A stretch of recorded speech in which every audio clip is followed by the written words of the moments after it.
सोहळे, जन्माचा सोहळा आणि मरणाचा सोहळा, मृत्यू सोहळा आपण चुकवू शकत नाही. असे दोन सोहळे मात्र आपण कधीच आतापर्यंत चुकवलेले नाही आणि चुकवताही येणार नाही. मग आयुष्यामध्ये जगत असताना आपल्याला 3 वेळेस पत्रिका छापाव्या लागतात. किती वेळेस? 3 वेळेस. पहिले म्हणजे जन्माला आल्यानंतर, म्हणजे बाळ जन्माला आलं, आपण म्हणतो ना, कळविण्यात अत्यंत आम्हाला आनंद वाटतोय की आमच्या पोटी पुत्र जन्माला आला, आमच्या पोटी मुलगा जन्माला आला, म्हणून त्याच्या पार्श्याला येण्याची कृपा करावी, आपण असे पत्रिका छापतो ना.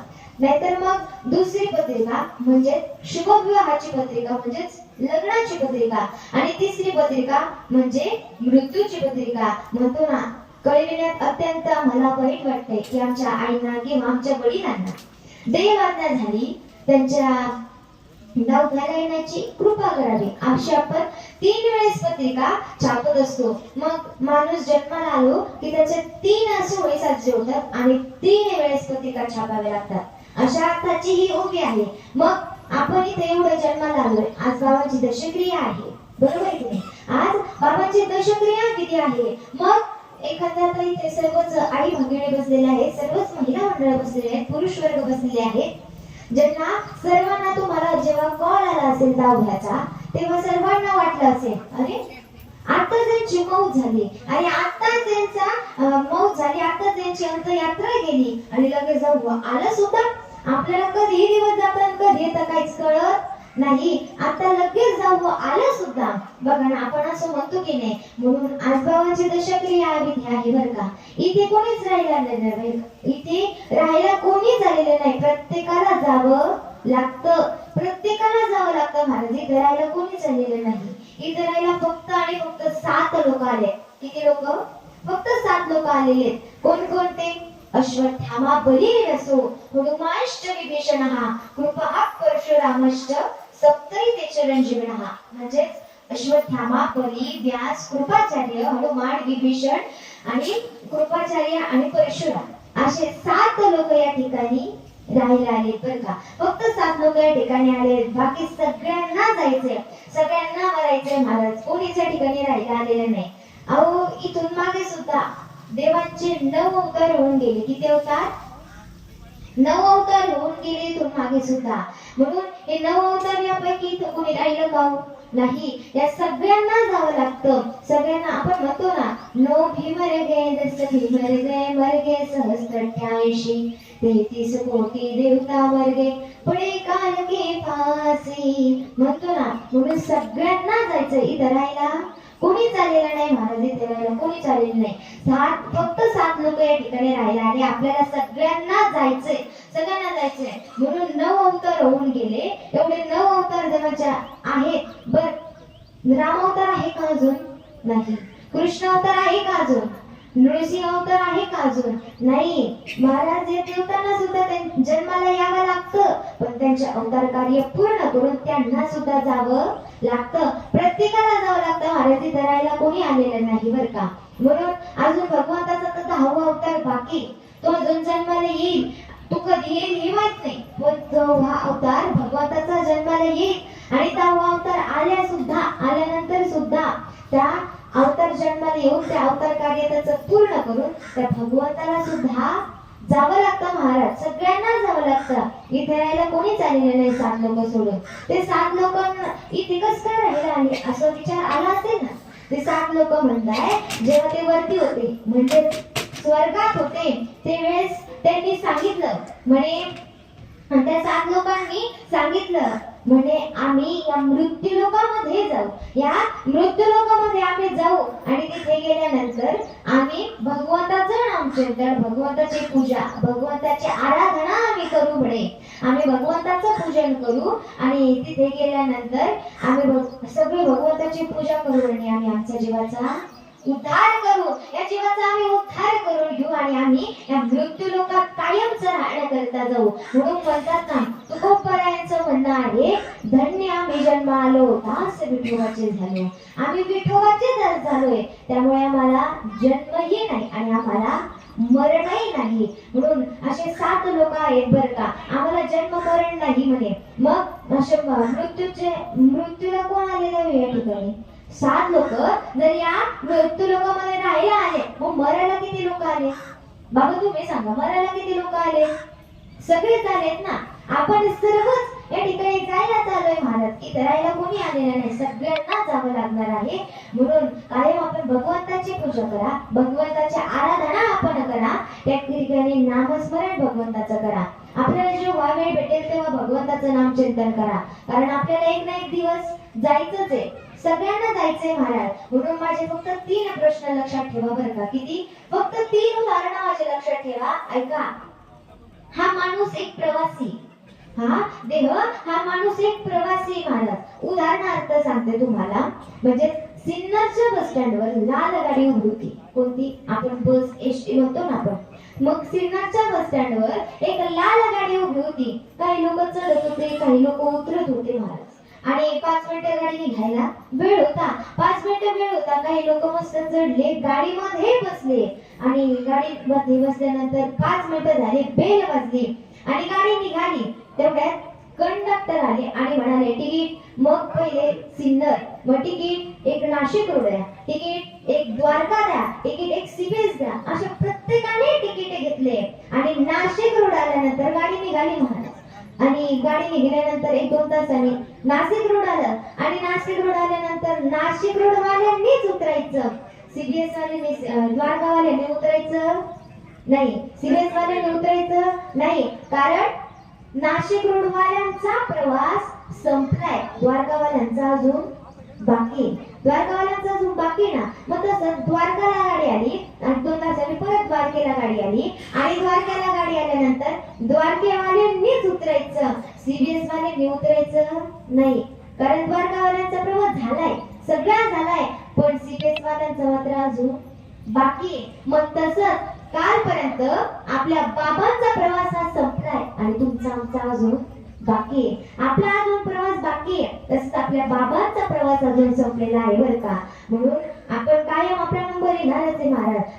अजून एक उदाहरण सांगतो तुम्हाला. एक माळी दादा फुलांच्या बागेमध्ये फुलं तोडत होता महाराज. एक असे प्रत्येक फुलं तोडत होता आणि प्रत्येक फुलं तोडत असताना चाफ्याचं फुल, गुलाबाचं फुल, झेंडूचं फुल, असे प्रत्येक फुलं तोडत होता महाराज तो माळी दादा. आणि माळी दादा फुलं तोडत असताना 2 कळ्या एकमेकींशी गप्पा मारत होत्या बरं का. 2 कळ्या एकमेकींशी गप्पा मारत होत्या आणि त्यातलीच एक कळी म्हणे, ते बघ म्हणे तो माळी त्या फुलांना घेऊन जातोय म्हणे. मग तो माळी त्या फुलांना घेऊन जातो बघ म्हणे. ती त्याच्यावर हसत होती. पण त्यातलीच एक कळी म्हणे, अगं तू त्यांना हसू नको म्हणे, उद्या आपलंही रूपांतर त्या फुलातच होणार आहे, आपलं रूपांतर त्या फुलातच होणार आहे, तू त्यांना हसू नको. आणि परवा असंच माळी दादा येऊन आपलं सुद्धा मुंडकं तोडून घेऊन जाणार आहे, आपलं सुद्धा मुंडकं घेऊन जाणार आहे. म्हणून त्यांना हसू नको, आज त्या चालल्या, उद्या आपल्यालाही जायचंय. म्हणून आज त्यांचा नंबर आहे, आज त्यांचा नंबर आहे, उद्या आपलाही नंबर आहे महाराज. कधी ना कधी आपला नंबर येणारच. म्हणून प्रत्येकाला या मृत्यू लोकातून जायचं, इथं राहायला कोणी चाललेलं नाही. माझं म्हणणं फक्त एवढंच आहे की इथं राहण्यासाठी कोणी चालेल नाही. हा देह त्या भगवंताचा आहे. हे सगळं आपली जी प्रॉपर्टी, सगळं बंगला, घर, सगळं त्या भगवंताचं आहे. आपलं हे काहीच नाही. फक्त आपण आपलं म्हणतो हे माझं आहे, हे माझं आहे, माझं घर आहे, आपण सगळं म्हणतो ना. म्हणून आपलं काहीच नाही महाराज, सगळं त्या भगवंताचं आहे. म्हणून त्या भगवंताचे आपण नामस्मरण केलं पाहिजे, भगवंताचं आपण चिंतन केलं पाहिजे. अहो, एका पिंपळाच्या झाडाचं पान पिकलं, एका पिंपळाच्या झाडाचं पान पिकलं आणि गळून खाली पडलं. पिंपळाच्या झाडाचं पान पिकल्यानंतर ते गळून खाली जमिनीवर पडलं आणि जमिनीवर पडल्यानंतर लई मोठे रडायला लागलं होतं, लई मोठे रडायला लागलं. तेव्हा त्या झाडाने त्याला प्रश्न केला, काहीपणा इतके दिवस तर लई मोठ्याने रडत होता, इतके दिवस लई मोठ्याने हसत होता, आणि आता काय झालं तुला रडायला? आता काय झालं म्हणे तुला रडायला? त्यावेळेस असं ऐकल्यानंतर ते पान अजूनच मोठ्याने रडायला लागलो. त्या झाडाकडे बघून लईच मोठ्याने रडायला लागलं.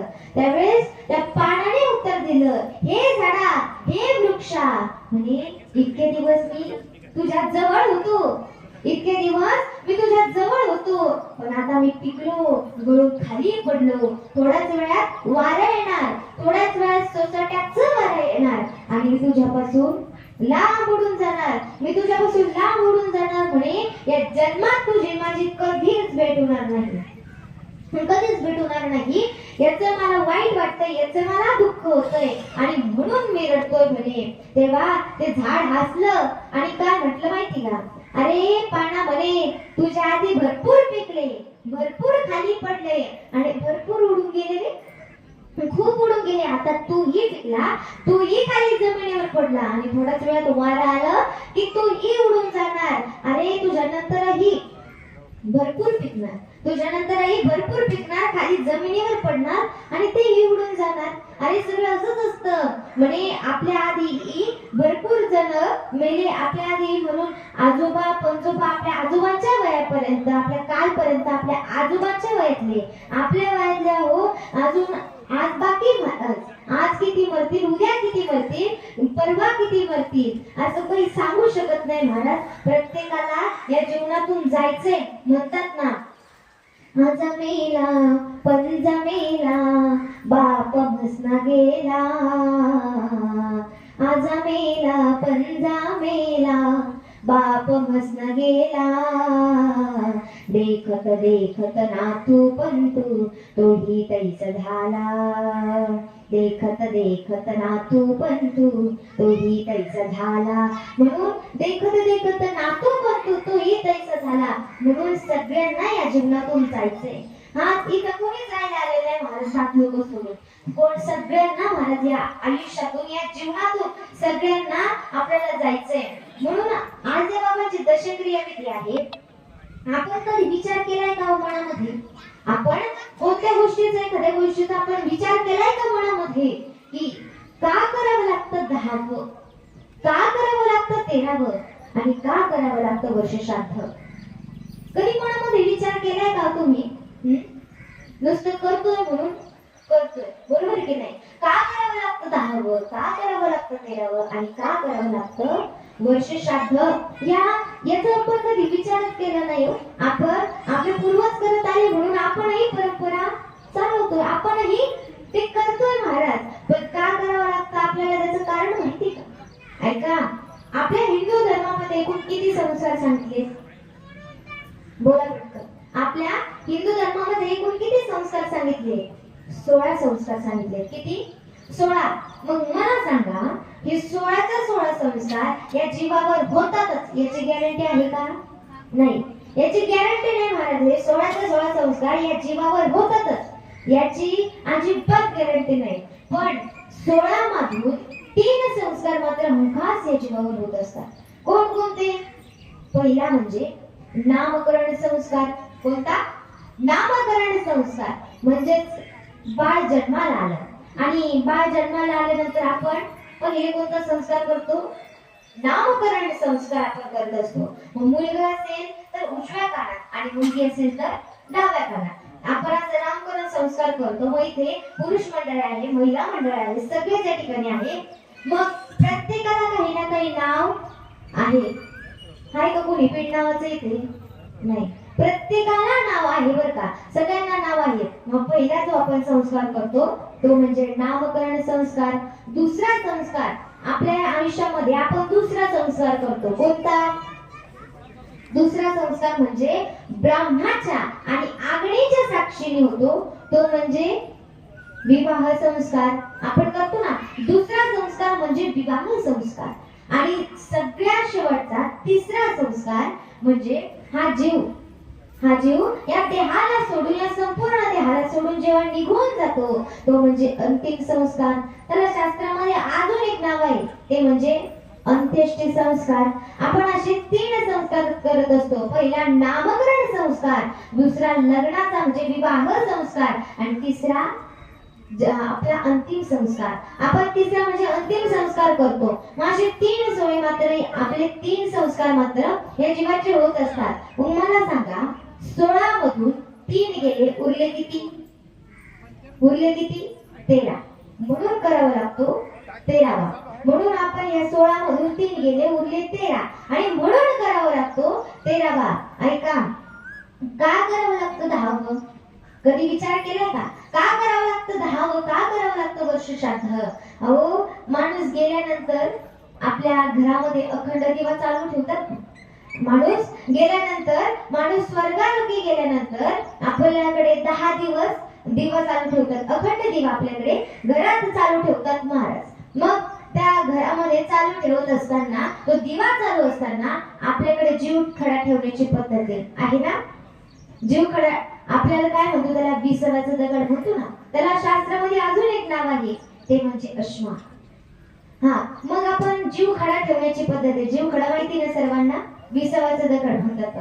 मग तो जीव खडा ठेवण्याची आपल्याकडे पद्धत आहे. मग तसंच तो जीव खडा त्या दिव्याच्या साक्षीने आपण एका कोऱ्या कपड्यामध्ये बांधायचा आणि एका साईडला ठेवायचा. एका साईडला ठेवून द्यायचा महाराज. त्या दिव्याच्या साक्षीने एका साईडला ठेवला की त्या 10 दिवसामध्ये, आपण 10 दिवस अखंड दिवा चालू ठेवतो. मग त्याच 10 दिवसामध्ये त्या जीव खड्यावर म्हणजेच त्या 20व्या दगडावर एकूण 10 संस्कार होत असतात. किती संस्कार होत असतात? 10 संस्कार होत असतात. म्हणून करावा लागतो 10व. म्हणून करावं लागतं 10व. ऐका, या 10 दिवसांमध्ये या जीवावर 10 संस्कार होतात. म्हणून करावं लागतं 10व. हा, आता का करावं लागतं बरं वर्ष श्राद्ध? ऐका, हा जीव एकदा का त्याचं 10व 13व सगळं झालं की सगळ्यांच्या ऋणातून हा जीव मुक्त होऊन जातो. कोण भाऊ बहीण नातलं वगैरे, चुलता चुलती, काका काकी, कोणीही असेल, सगळ्यांच्या ऋणातून हा मुक्त होऊन जातो. आणि सगळ्यात पहिले पैत्याकडे जायला निघतो, म्हणजेच यम दरबाराकडे तो जायला निघतो. मग सर्वात पहिले तिकडे यम दरबाराकडे जायला निघतो बरं का. आणि यम दरबाराकडे जाता जाता त्याला फार कष्ट होतात. त्या यम दरबाराकडे जाता जाता त्याला मध्ये एक वैतरणी नावाची नदी लागते. कोणती? वैतरणी नावाची नदी लागते महाराज. मग ती नदी या जीवाला पार करायची असते. पण त्या नदीच्या काठावर जायपर्यंत, त्या नदीच्या काठावर जायला या जीवाला एकूण 28 दिवस लागतात. किती दिवस लागतात? एकूण 28 दिवस लागतात. मला सांगा, आधीचे 13 अधिक 28 बरोबर किती झाले? ते कसं आहे ना, माझं गणित थोडं कच्चं आहे म्हणून तुम्हाला विचार. किती झाले बरं सांगू का? आधीचे 13 अधिक 28 बरोबर 41. मग या 41व्या दिवशी हा जीव त्या नदीच्या काठावर जाऊन पोहोचतो. मग या जीवाला ही नदी पार करायची असते. या जीवाला ही संपूर्ण नदी पार करायची असते. बरं, ही नदी काही सामान्य नाही. आपल्या गावातल्या नदीसारखी ती नदी नाही. यांगून पाठ आपल्याकडे तिकडून तिकडं अशी ती नदी नाही. मग ती नदी या जीवाला पार करायची असते. पण या जीवाला ती नदी पार करण्यासाठी एकूण 60 दिवस लागतात. किती? एकूण 60 दिवस लागतात. मग मला सांगा, आधीचे 13 अधिक 28 बरोबर 41 आणि आताचे 59 बरोबर किती झाले? तुम्ही हिशोब करा, तोपर्यंत मी चहा पिऊन. किती झाले? 100. मग या 100व्या दिवशी हा जीव त्या यम दरबाराकडे जाऊन पोहोचतो. ही नदी पार करून हा जीव त्या यम दरबाराकडे जाऊन पोहोचतो 100व्या दिवशी. मग तिथे गेल्यानंतर या जीवाचा काहीतरी न्याय निवाडा लावावा लागेल ना. या जीवाचा काहीतरी न्याय निवाडा लावावा लागेल ना. मग तिथे एक वकील लावलेला असतो. तो वकील म्हणजे कोण? तो म्हणजे चित्रगुप्त. तिथे वरती सुद्धा एक वकील लावलेला असतो. त्या वकिलाचं नाव म्हणजे चित्रगुप्त. मग तो चित्रगुप्त काय करतो? आपली फाईल तपासतो. बरं, तो वकील आपल्या वकिलासारखा तो वकील नाही. आपल्या वकिलासारखा काळ्या पांढऱ्या कपड्यातला तो वकील नाही. आणि टेबला घालून घेणारा तो मुळीच महाराज. मग तो वकील काय करतो? आपली फक्त फाईल तपासतो.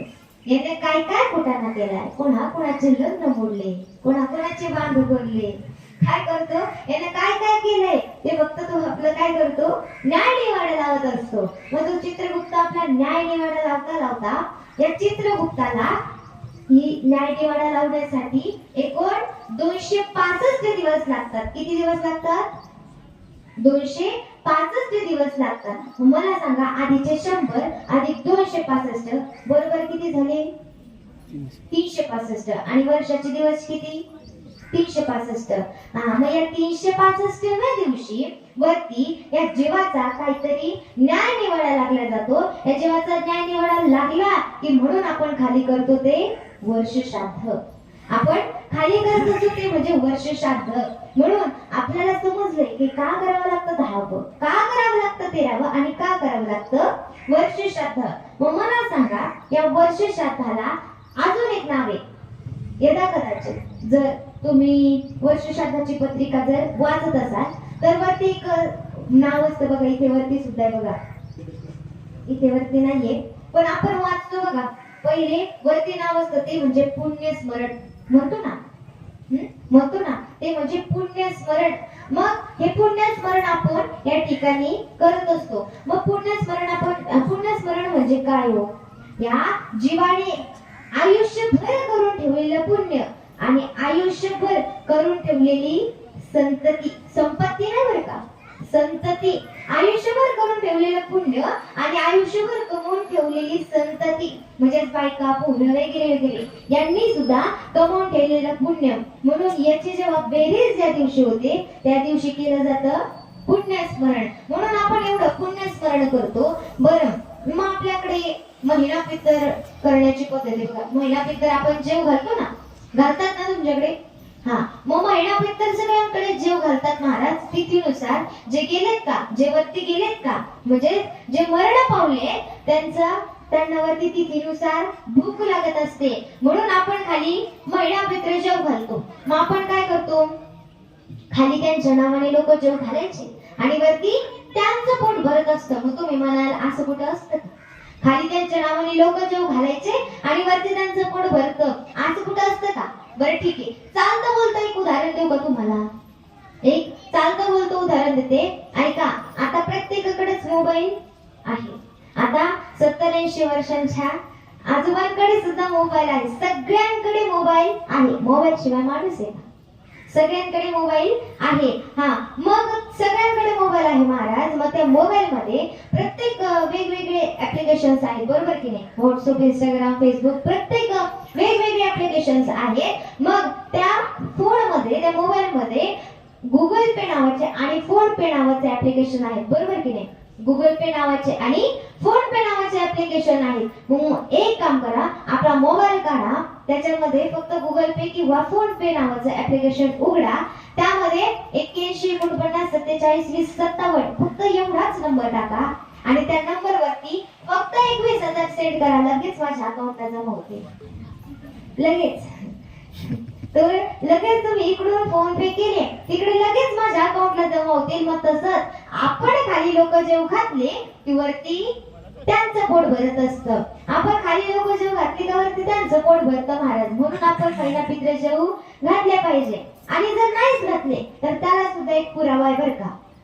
आपण जर महिना पित्र जेव घातलेच नाही तर त्याला सुद्धा एक पुरावा आहे. तो म्हणजे महाभारतातला, तो महाभारतातला पुरावा आहे महाराज. महाभारतातला फेमस कॅरेक्टर म्हणजे महारथी कर्ण, बरोबर की नाही? महाभारतातला फेमस कॅरेक्टर महारथी कर्ण.